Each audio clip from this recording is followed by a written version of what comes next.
시청자 여러분 안녕하십니까? 출발 성공 투자 박민영입니다. 안녕하세요. 김수정입니다.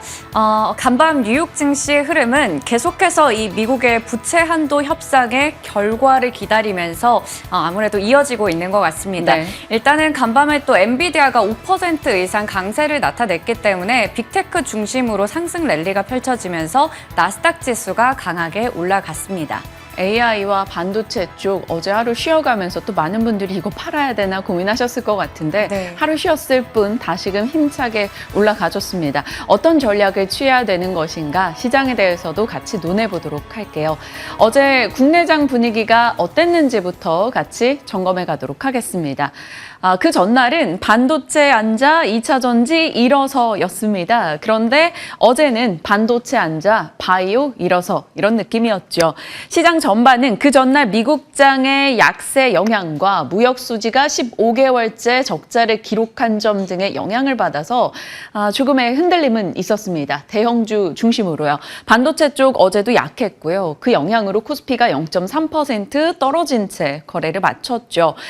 그나마 시장에서 우호적인 이슈로 작용했던 건 부채 한도 협상 타결안 하원 표결 통과 소식이 장중 전달이 됐습니다. 상원은 패스트 트랙으로 진행해서 좀 더 절차를 빨리 가겠다라는 이야기까지 오늘 추가됐고요.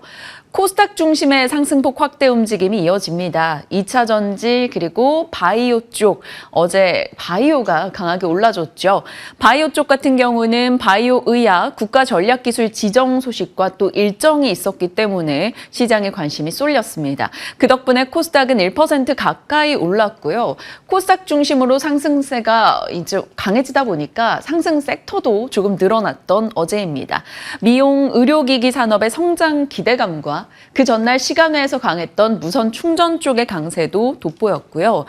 덴탈과 AI 의료 그리고 유틸리티 쪽도 상승 흐름 보였습니다. 이 유틸리티와 조선의 희비가 엇갈렸는데요. 요즘 유가가 좀 많이 떨어졌지 않습니까?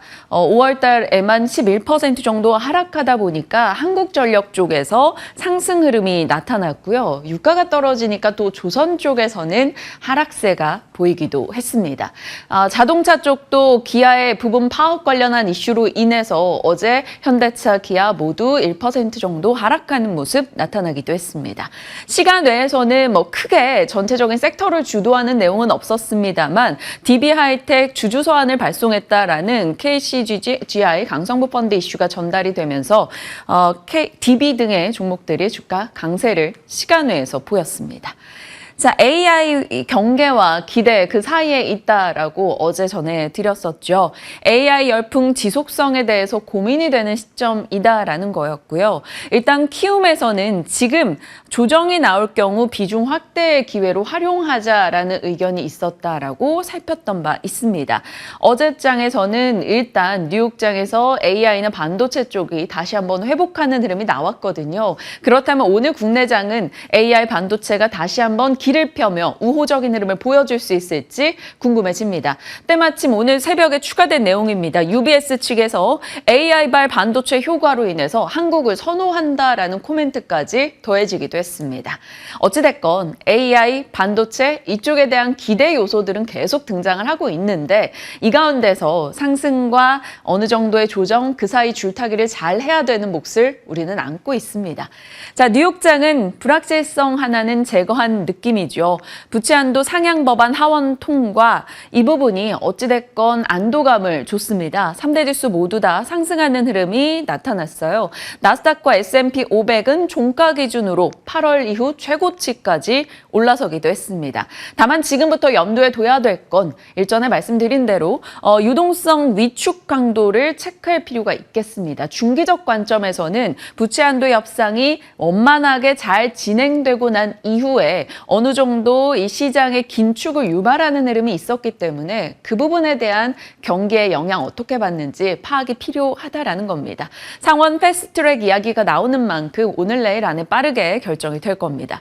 자, 디폴트 금리 인상 여부로 시장에 관심이 이동하고 있습니다. 그래서 이제 내일이면 알게 되는 미국의 5월 고용 보고서가 좀 중요해지는 시점이고요. 월스트리트 저널에서는 개인 투자자들의 순매수가 하루 사이에 폭 폭발적으로 증가했다라며 시장에 돈이 좀 많이 돌고 있다라는 점을 얘기했습니다. 아마도 불확실성 해소에 조금 반응을 보인 게 되겠죠. 자, 발표되는 지표들은 요즘에 맥락이 동일합니다. 제조업이 부진하다, 고용이 여전히 탄탄하다입니다.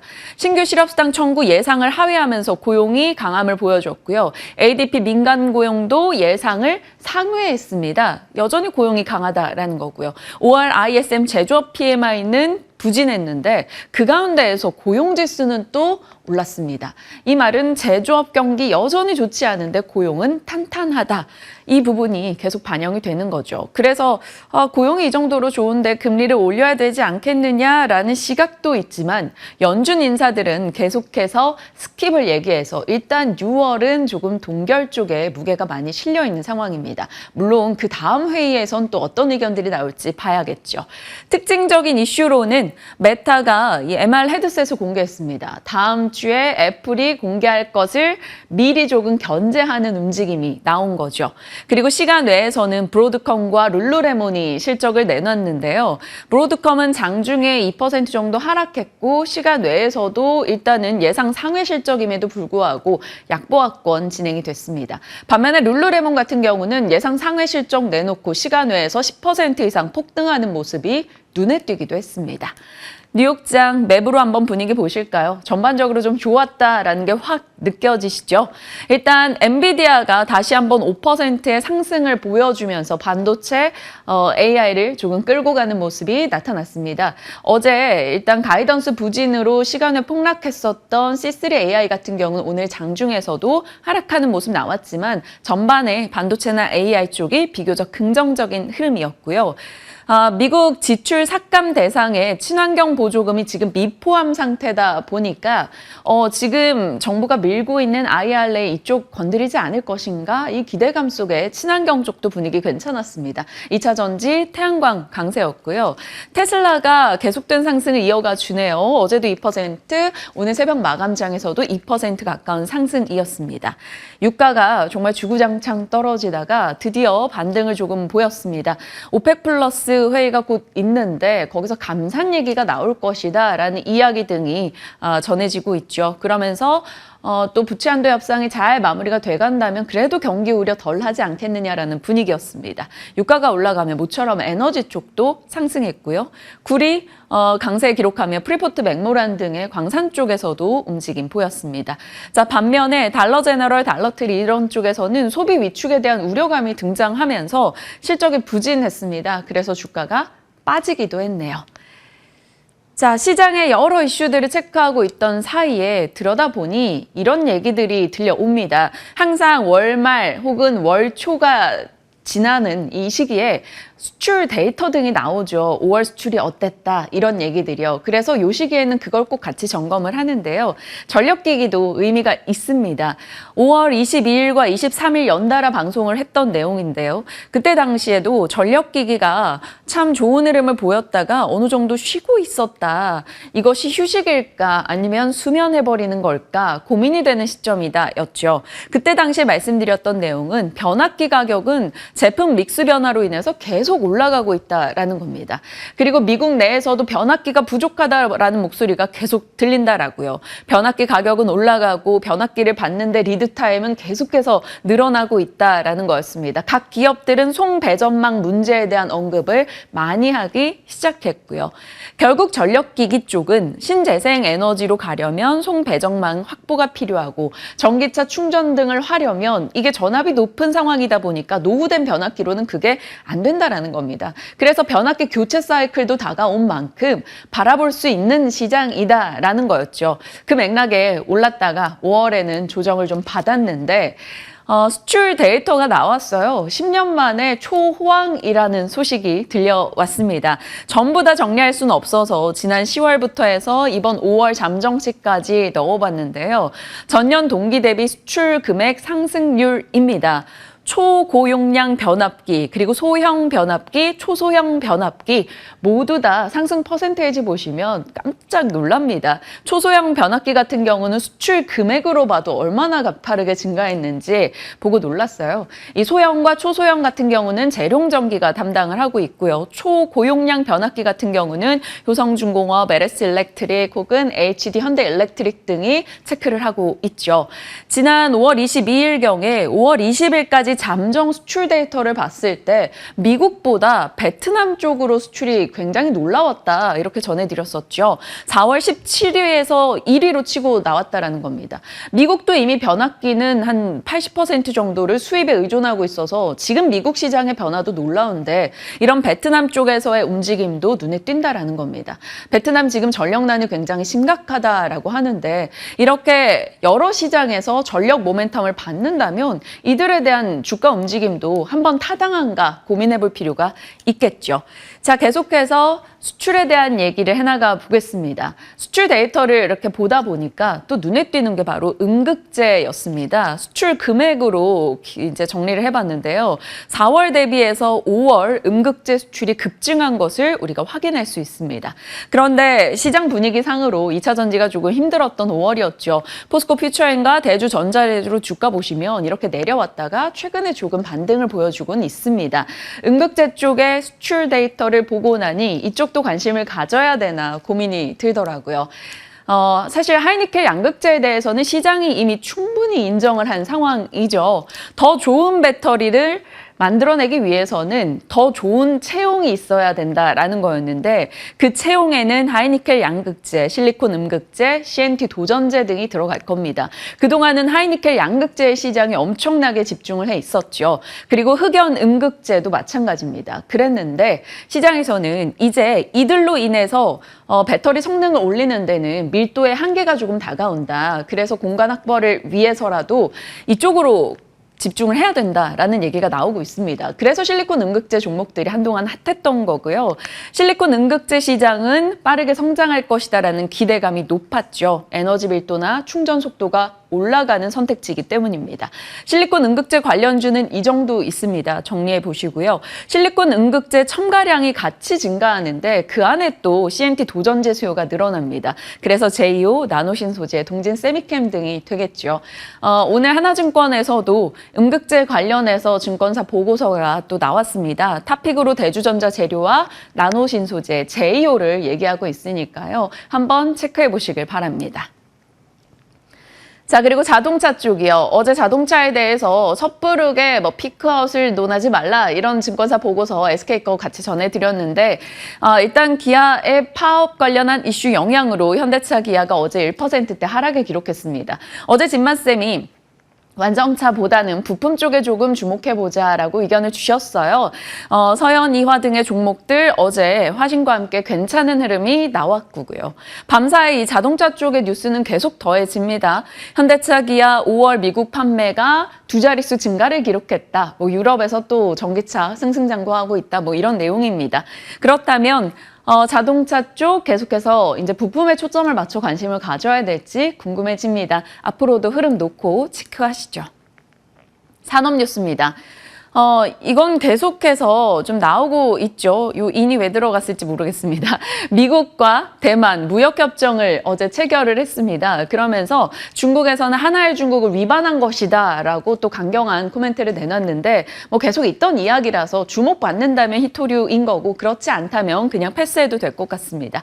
엔비디아 CEO가 차세대 제품도 대만에서 TSMC에서 생산하겠다라고 얘기를 하다 보니까 관련한 종목들 일단 정리를 해놨고요. 엔비디아가 전 세계 러브콜 받으면서 대만의 미디어텍과 협력한다라는 얘기도 들립니다. 미디어텍 관련주로 이 정도 꼽아볼 수 있고요. 엔비디아 관련주는 이 정도로만 정리하겠습니다.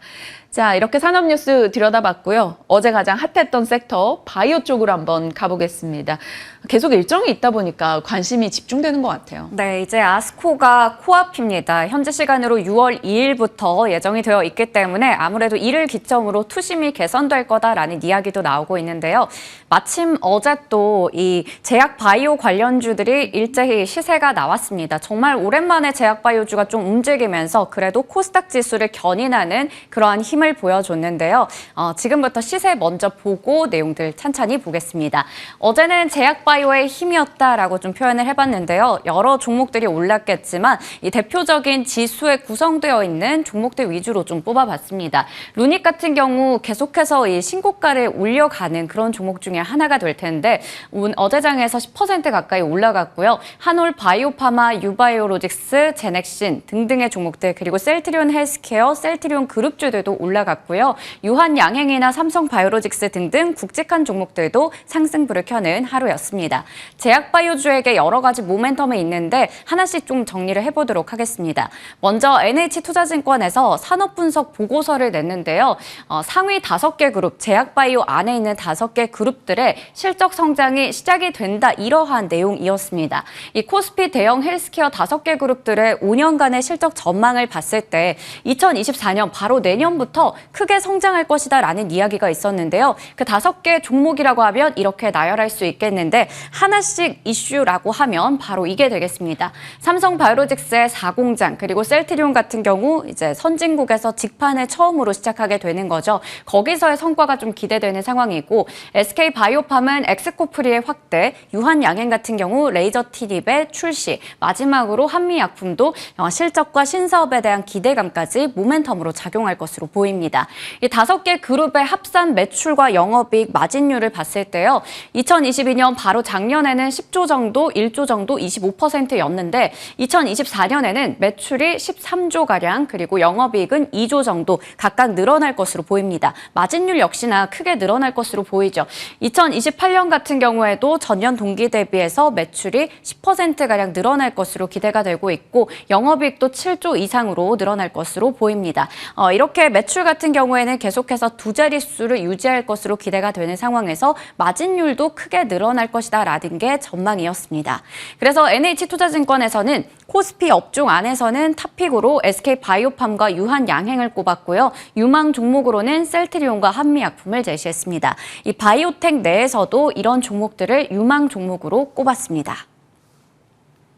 네, 바이오가 아무래도 그동안 1, 2, 3차의 대세 상승, 이 사이클을 거쳐왔었는데 이번에 4차 대세 상승을 위한 조건이 있습니다. 이 조건이 아주 간단하다라는 이야기를 하고 있었는데요. 바로 신약의 성장치, 신약의 전망치 성장을 동반해야 된다라는 거였고 그동안 1, 2, 3차의 대세 성장을 봤을 때는 항상 이 부분이 동반이 되었다라는 것입니다. 지금 위에서 보는 그래프가 바이오의 1차 빅 아웃퍼폼을 볼 수 있고 2차, 3차를 볼 수가 있겠는데요. 항상 뭔가 에브비라던가 길리어드가 1차 때는 이 실적의 전망치가 좋았었고 2차에서는 키트루다 같은 부분에서 아무래도 기대감 때문에 많이 올라갔고 3차에서는 코로나 이슈가 있었기 때문에 여러 제약사들이 힘을 받았다라는 부분으로 해석할 수가 있겠습니다.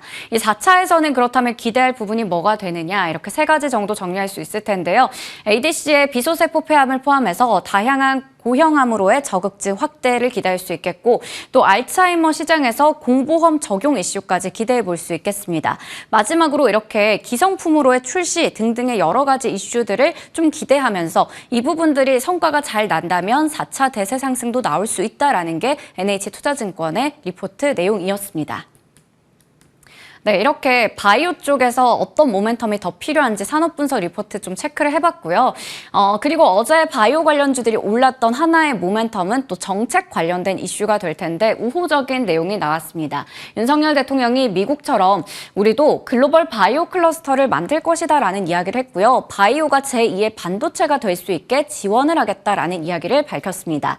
이렇게 생태계 전체적으로 좀 지원을 한다인데 크게 봤을 때는 투자를 더 할 수 있도록 세제 혜택을 강화하겠다라는 부분이 되겠습니다. 이 중견이나 대기업 쪽에서 국가 전략기술 R&D에 투자를 한다면 투자액에서 30-40%가량의 세금을 감면해주겠다라는 거고요. 사업화 시설에 투자를 한다면 투자액의 15% 정도의 세금을 감면한다라는 게 골자가 되겠습니다.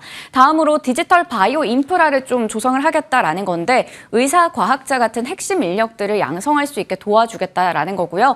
7대 R&D 선도 프로젝트를 추진하겠다라고 밝혔습니다. 마지막으로 마지막으로 데이터를 기반해서 디지털 헬스케어 산업을 고도화시키겠다라는 여러 가지 정책들을 밝히면서 제약바이오주에게 상승에 힘이 됐습니다.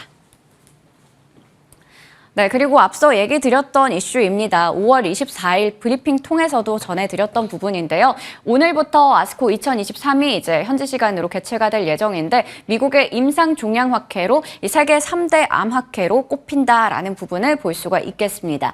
이 부분에서 또 여러 가지 국내 기업들이 성과를 내면서 기술 수출로 이어질 수 있다라는 기대감을 안고 있는 상황이고요. 참여하고 있는 기업들도 미리 얘기를 드렸었는데 유한 양행이나 지시셀 같은 대형 제약사뿐만 아니라 여러 가지 바이오 벤처도 참여를 하면서 총 17개의 파이프라인이 공개가 될 예정입니다. 그렇기 때문에 이 부분을 앞두고 관련주들의 투심이 개선될 수 있다라는 기대감도 나오고 있는 상황이겠죠.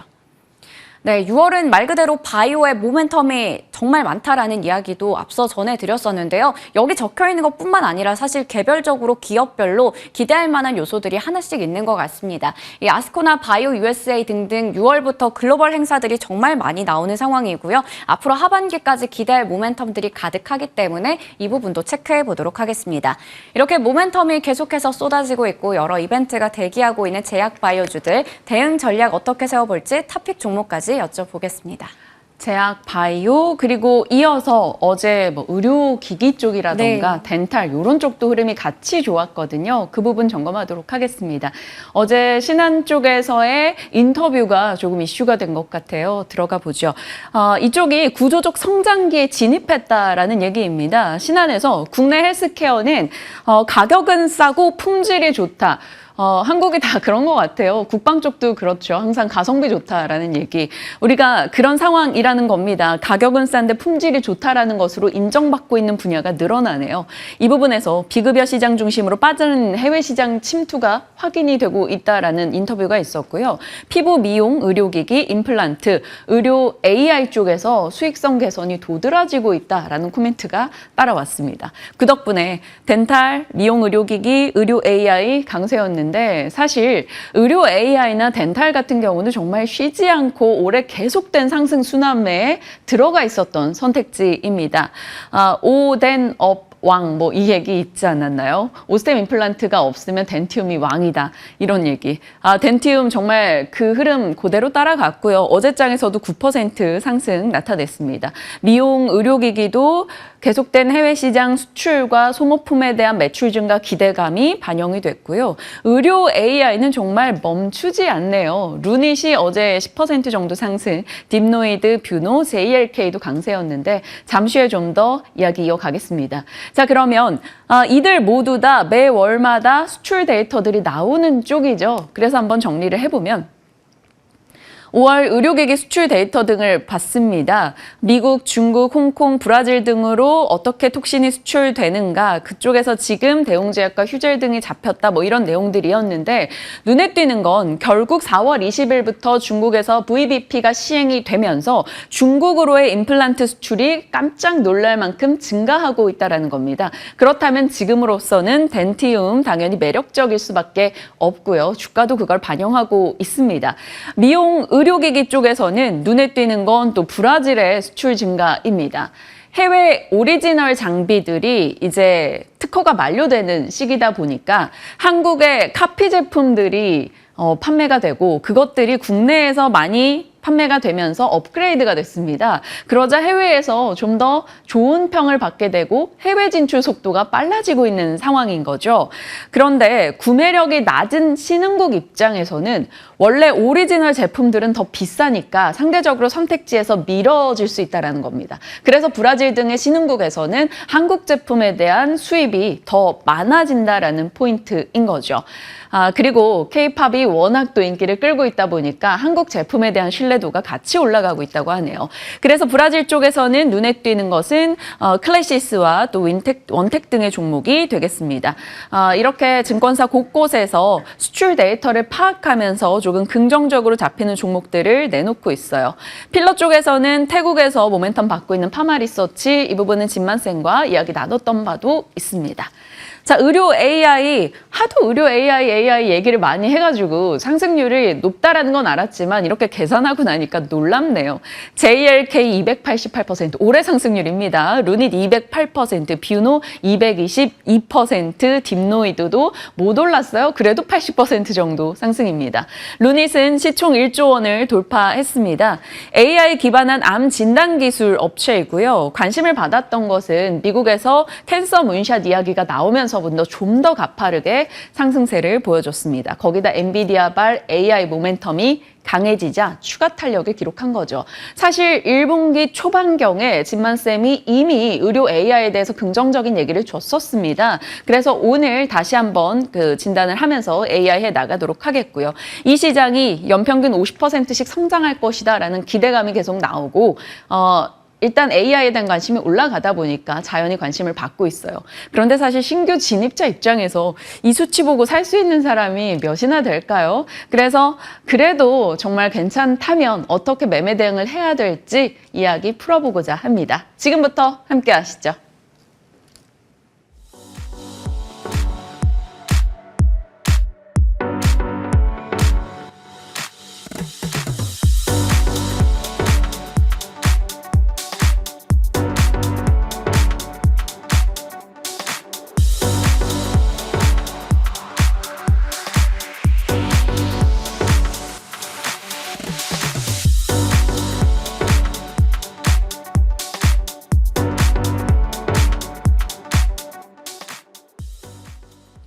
진만쌤과 시장 이야기부터 풀어보겠습니다. 어서 오세요. 네, 안녕하세요. 네.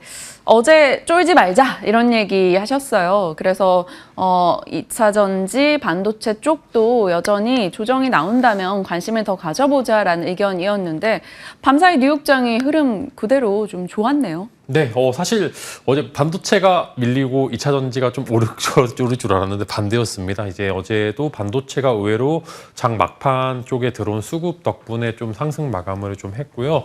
2차 전지 살짝 밀리긴 했지만 뭐 걱정스러울 때까지 밀린 것은 없었기 때문에 긍정적으로 지켜보자라고 말씀드렸고 어제 장 생각보다 괜찮았습니다. 사실 어제 시장의 흐름 자체는 뭐 금요일 오전장 있죠. 이제 살짝 조용해지기 직전에 좀 이제 심심한 시장이었다라고 말씀을 드리겠고요.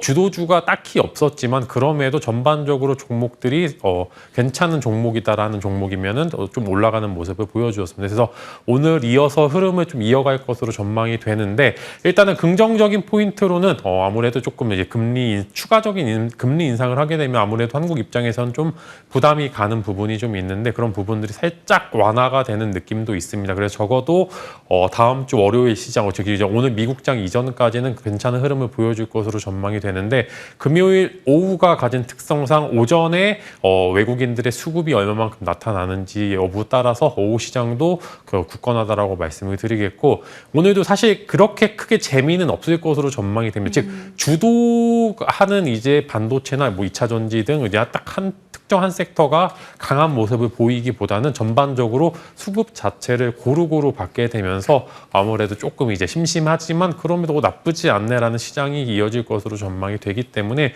관련해서 막 오늘 같은 날 너무 막 이제 그 안에서 단기 트레이딩 해보려고 노력하기보다는 그냥 회자가 회복되거나 아니면 추가적인 상승을 이끄는 것을 한번 확인해 보시면서 조용한 하루가 될 것으로 전망이 되기 때문에 너무 걱정보다는 기대도 너무 크게 기대하기보다는 그냥 고루고루 괜찮았네 이 정도로 마무리되지 않을까 싶습니다.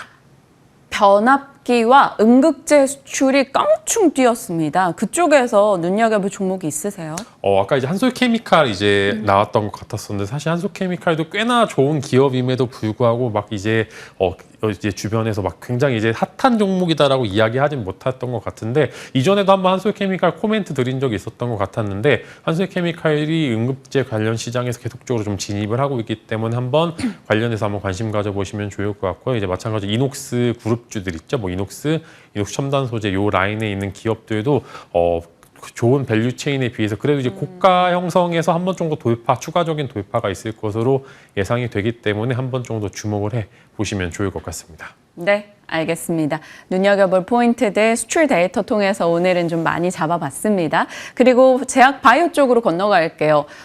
이번 주는 확실히 일정 앞두고 제약 바이오 쪽에 관심이 좀 집중되면서 면역 항암제부터 해서 좀 줄줄이 올라가는 흐름이 있었어요. 바이오 시밀러도 그렇고요. 근데 항상 그렇듯이 어렵게 느껴지는 섹터입니다. 지금 일정 앞두고 어떤 대응해야 될까요? 네, 사실 바이오 입장에선 잘 다루면 좋겠지만 못 다뤘었을 때 그 이제 후폭풍이 조금 크기 때문에 바이오 조금 매번 어려운 섹터라고 말씀을 드리겠고, 그래서 이제 사실 여러 가지 모멘텀이 존재를 합니다. 그 바이오 안에서 아까 말씀드린 것처럼 신약에 대한 모멘텀, 기술 수출에 대한 모멘텀, 그 다음에 이제 여러 가지 이제 최근에 굉장히 핫했던 이제 의료 AI 관련된 이슈들이 지속이 될 수도 있을지 여부가 좀 귀추가 되고 있는데, 보통 일반적으로 이제 뭐 아마케라든지 여러 가지 관련 학회 이전의 시세를 분출하는 게 일반적이고요. 학회 발표 이후에는 사실상 이제 뭐 기술 수출이라든지 그렇게 큰 액션들이 없었을 때 차익 실현 매물이 강하게 나오는 그런 모습들을 보여주는 게 바이오가 일반적입니다. 근데 최근의 트렌드는 이미 이런 부분들을 다 알고 있기 때문에 너무 이제 시장 개인 투자자분들이 이 어떤 기업이 아스코 참여한대 이렇대서 매수 한번 해보자 이렇기보다는 아무래도 이제 파이프라인 맞춰서 공략하시는 그런 조금 이제 스마트한 투자 방법들을 이제 여러분들이 이어가고 있기 때문에 사실 그렇게 큰 차익 실현 매물은 나오지 않을 것으로 예상이 되고요. 하지만 이제 기업의 본질의 가치에 조금 집중을 하게 된다라면 먼저 바이오 시밀러 쪽으로 좀 집중을 해볼 수밖에 없습니다. 아무래도 매출이 나오는 기업, 그다음에 영업이익이 찍히는 기업 위주로 먼저 말씀을 드릴 수밖에 없는 게, 지금 이제 금리 인상 시기이기 때문에 분명히 이전에 이제 순수하게 매출이 안 나오는 기업들에 대해서는 분명히 이제 경고 딱지가 주어질 수밖에 없는 상황이고요. 시장에서도 굳이 다루기 어려운 기업보다 일단 바이오 시밀러 기업들 보게 되면은 그래도 이제 성장세가 조금 더 보이기 때문에 관련해서 그런 종목들 위주로 공략을 하셔야지 조금 더 편하게 공략을 하실 수 있다 말씀을 드리겠고, 아무래도 셀트리온과 삼성바이오로직스를 좀 뗄래야 뗄 수가 없는 것 같습니다. 삼성바이오로직스는 매번 좋은 기사가 나왔음에도 불구하고 사실 주가는 좀 지지부진하고 있는데, 그럼에도 여전히 매력적이다라고 생각합니다. 이제 황제주가 되기에 가장 적합한 종목이다라고 말씀을 드리겠고요. 뭐 70만 원과 80만 원대에 매번 이제 매수를 하시게 되면 분명히 85, 90까지는 올라가는데 지장이 없기 때문에 계속적으로 삼성바이오로직스는 이제 단기 투자하기 굉장히 부적합하지만 중장기 투자, 즉 이제 70만 원대 오면은 사시고 80만 원, 90만 원대 가시면은 매도하는 전략 쓰시면은 매번 좋았던 것 같고요. 셀트리온 같은 경우에 또 한번 직전 고점을 아마 돌파하는지 여부가 좀 중요한데, 최근에 이제 조금 긍정적인 기사임에도 불구하고 사실 흐름 자체를 반도체에 많이 뺏겼던 부분들 때문에 좀 덜 갔다라고 생각이 되고, 여전히 셀트리온 그룹주들의 가치는 지금보다 조금 더 높게 평가받아도 무방하다, 즉 직전 고점을 돌파할 만한 여지는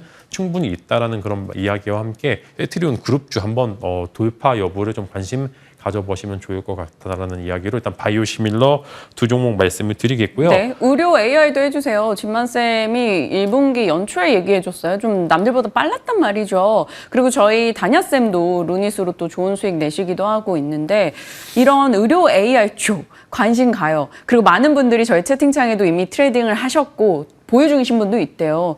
루닛을 필두로 좀 전략 좀 주세요. 네, 일단 저는 뷰노를 먼저 말씀을 드렸습니다. 맞아요, 이제 뷰노를 기억나요. 코멘트 드리면서, 근데 이제 또 루닛과 뷰노의 이제 사업 영역이 좀 굉장히 겹치기 때문에 루닛이 이렇게 올라가게 되면 분명히 뷰노에 대해서 키 맞추기가 이루어질 것으로 전망이 되고 있고요. 아무래도 뭐 사실 주가의 흐름 자체는 이거를 어떻게 사라고 이야기할까 할 정도로 좀 가파르게 올라가긴 합니다만, 시가총액 기준으로 봤었을 때 루닛이 이렇게 많이 올라가게 될 경우에는 후발주자들에 대해서 분명히 관심도가 올라가게 될 수밖에 없습니다. 예를 들어 이제 밑으로 내려 맞추기는 사실 기분이 안 좋겠죠. 그래도 위로 올려 맞추기는 또 기분이 좋기 때문에 루닛이 이렇게 이쪽 클럽에 가입을 하게 되면은 이제 뒤이어서 이제 관련한 종목들, 뷰노도 충분히 추가적인 상승세가 나올 수 있다라고 코멘트 드리겠고요. 또 최근에 이제 신테카바이오가 위료 AI 관련해서 계속적으로 이제 외형적인 성장과 함께 추가적인 시세를 나오기 위한 직전 모습을 좀 보여주고 있기 때문에 위료 AI 관련 종목 내에서는 일단은 이제 신테카바이오 한번 정도 관심 가져보시면서 추가적인 시세가 나오는지 한번 관심 가져보시면 좋을 것 같고, 이런 위료 AI는 저는 성장 자체는 추가적인 시장 자체의 파이가 훨씬 더 커질 것으로 생각이 되기 때문에 지금 이제 뭐 밑에서 잘 잡고 계신 분들께서는 조금 더 올랐네 하고 매도하시기보다는 추가적으로 갖고 가시면서 조금 중장기 투자하시는 분들께서는 이제 끌고 가셔도 좋을 것 같다는 그런 말씀으로, 이제 밑에서 다시 잡기에는 너무 늦었습니다. 이제 그래서 평균 단가 잘 갖고 계신 분들 계속 쥐고 있으시면서 추가적인 시세를 기대해 보시는 게 좋을 것 같습니다. 보유자분들이라면 계속 끌고 가보자 의견 주셨어요. 처음 말씀 주셨던 때 이후 뷰노가 한 220% 상승이고요. 루닛도 200% 정도 올라와 있습니다. 갖고 계신 분들이라면 잘 끌고 가시길 바랄게요. 자, 임플란트와 미용 의료 기기 쪽도 어제 흐름이 좋았어요. 사실 이쪽도 계속 시장이 순환매 관점에 선택지에 들어갔던 분야인데 덴탈이야 사실 고민이 크게 없어요. 그냥 덴티움 약간 이런 느낌인데, 의료기기 쪽은 뭐 클래시스, 뭐 루트로닉, 제이시스 어느 쪽으로 가야 될지 많이들 고민하시더라고요. 네, 뭐 수출 이제 말씀드렸죠. 이제 미용 의료기 그다음에 임플란트는 매달 수치가 너무나 디테일하게 나와가지고 이제 이런 부분들의 뭐 투자 포인트로 오히려 좋을 수도 있고 반대로 이야기하면 오히려 안 좋을 수도 있는데, 지금은 호황기다 보니까 이런 수출 데이터가 기본적으로 바탕이 되면서 워낙 이제 좀 이제 주가 상승세가 좀 가파르게 나오고 있는데, 또 이런 쪽이 또 가파르게 많이 올랐던 걸 보면 시장 자체가 추가적인 시장의 파이의 상승을 조금 기대를 하고 있는 것 같습니다. 그래서 뭐 임플란트 쪽 먼저 코멘트 드리면은, 사실 이제 묻지도 따지지도 말고 오스템 임플란트가 가장 위에 상위권에 있다라고 코멘트 드렸는데, 일단 지금은 이쪽으로 수급이 좀 갈 수가 없는 상황이기 때문에 분명히 이제 후발주자들에 대한 낙수 효과, 즉 이제 워낙 이제 시장에 임플란트 관련주가 몇 명 없었는데 그 중에 가장 대장주가 빠지다 보니까 수급이 이제 덴티움이나 덴티스 같은 종목으로 아무래도 갈 수밖에 없는 게 시장의 이치라고 좀 코멘트 드리겠고요. 어제 이제 덴티스죠. 덴티스가 관련해서 조금 좋은 이제 긍정적인 공시가 나오게 되면서 추가적인 시세를 이끌고 있는 것 같습니다. 데이터도 워낙 좋기도 했고요. 관련해서 아무래도 이제 중국 쪽 시장 파이가 워낙 커지고 정책적인 모멘텀이 추가적으로 있다라고 보니까 저는 여기서 사실 정말로 이제 사실 저도 고민되는 게, 여기서 추가 매수 혹은 신규 매수 해도 되냐라고 이제 물어봤었을 때는 사실 정말로 위험한 자리긴 합니다. 데이터라는 게 물론 가장 좋았을 때 계속 지속이 될지 여부가 조금 중요하긴 하지만, 물론 꺾였을 때 그런 부담감도 존재를 하기 때문에 임플란트 관련주들의 흐름은 지금은 기보유자의 영역으로 조금 좀 한정 지어서 말씀을 드리겠고, 네. 추가 시세 충분히 가능하지만 분명히 한 번 정도 데이터가 꺾였을 때 조심해야 될 필요가 있기 때문에 데이터 발표가 되는 이제 그 전에 한 번 정도 매도를 해 보시는 그런 전략을 사용해 보시는 게 좋을 것 같고요. 지금 자체는 아무래도 추가적인 모멘텀을 갖고 가기에는 조금 부족하다. 아무래도 데이터 수치가 나오는 6월 혹은 이제 5월 말 기준으로 했었을 때는 한 번 정도 공략을 해봐도 됐겠지만 지금은 아니다라는 그런 이야기를 덴탈 쪽. 네, 덴탈 쪽은 네. 그렇게 드리면 좋을 것 같고요. 미용 의료기기는 조금 반대입니다. 데이터가 앞으로도 더 좋아지면 좋아졌지 지금 당장 모멘텀이 꺾이진 않을 것으로 좀 생각이 되고, 저는 사실 이런 미용 의료기기의 성장이 지금 이제 엔터 쪽 성장과 조금 결이 같다라고 좀 보여지는 게, 한국에 좋다라고 하는 인식이 이제 글로벌적으로 워낙 이제 좋게 평가를 받고 있기 때문에 이제 임플란트 같은 경우에는 한 번 정도 의심해 볼 만한 수치 데이터가 있겠지만, 지금 미용 의료기기 같은 경우에는 워낙 이제 잘 팔리고 더 팔리면 팔렸지 덜 팔리진 않을 것 같다는 그런 생각과 함께 데이터도 이를 수반을 하고 있기 때문에 계속적으로 미용 의료기기는 눌림에 충분히 매수하셔도 된다라는 그런 코멘트를 드리면서, 마찬가지로 여전히 이제 파마 리서치와 그 다음에 이제 클래시스를 이야기 드리면서 두 종목은 여전히 추가적인 상승세가 가능할 것으로 예상이 되고 있고, 혹시나 눌림에 한 번 정도 매수를 해보시게 되면은 분명히 시장보다 우수한 수익률을 기록할 수 있지 않을까 싶습니다. 네, 파마리서치와 클래시스. 사실 파마리서치는 뭐 일전에 말씀 주셨던 종목이고 클래시스까지 추가해서 보겠습니다. 오늘 집만 스픽은 저출산 관련주. 심각해요, 우리나라가. 네. 이게 지금 전쟁 때도 합계 출산율이 1이 넘는다고는 하는데 지금 우리가 0.8 뭐 이렇게 왔다 갔다 하잖아요. 사회가 완전 시스템이 무너지는 거 아니냐 이런 얘기까지 나올 만큼 저출산 문제가 심각한 상황입니다. 그러면 관련해서 어느 쪽으로 이제 방향을 잡아서 투자하실 거예요? 네, 사실 테마주죠. 뭐 이런 정책적인 이슈가 뭐 직접적으로 수혜를 받는다라기보다는 저출산 테마가 하나의 또 하나의 시장을 주도할 수 있을 만한 테마로 형성될 가능성이 굉장히 크고, 사실 지금 나오고 있는 저출산 문제들 한국뿐만 아니라 일본, 그다음에 이제 중국도 같이 저출산 대책에 대해서 어느 정도 공격적인 정책 방향이 나올 수 있기 때문에 관련해서 관련주들이 한번 주목을 해보시면 좋을 것 같고, 이제 어제는 일본이 어느 정도 굉장히 좀 높은 고강도 정책적인 이슈가 나왔기 때문에 한 번 정도 이제 조금 시세를 나오는 것 같다라는 이야기와 함께 단순히 테마주입니다. 테마주기 때문에 분명히 이제 어느 정도 트레이딩 하시는 분들께서만 좀 접근을 해보시면 좋을 것 같고, 세 종목 코멘트를 드리면서 상인터와 꿈비, 그 다음에 이제 캐리소프트 세 종목을 코멘트 드리면서 아무래도 이제 유아용